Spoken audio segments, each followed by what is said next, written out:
भाजप सत्तेत आल्यापासून भोंदूगिरीमध्ये वाढ झाली आहे. देवाच्या नावावर बाजार मांडलेला आहे असं विजय वडेट्टीवार यांनी म्हटलेलं आहे. पुण्यातील भोंदूबाबा प्रकरणामध्ये वडेट्टीवारांनी भाजपवर टीका केली आहे. 2014 पासून भोंदूगिरीमध्ये अधिक वाढ झाल्याचं वडेट्टीवार यांनी म्हटलं आहे.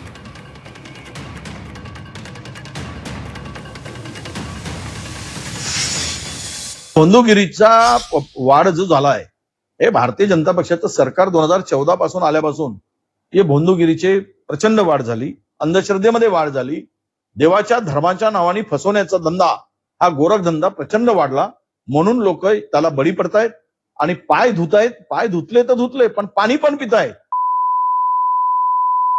हा कसला प्रकार आहे देशामध्ये? कुठल्या दिशेने चाललाय देश? लोकांना रोजगार नाही, शिक्षणाची व्यवस्था नाही, शिक्षण व्यवस्था पूर्ण उद्ध्वस्त झाली आणि पाय धुवून पाणी पिण्याची गरज या देशात जर पडत असेल तर म्हटलं एवढं शिक्षण जे झालं आहे हे वाया गेलं.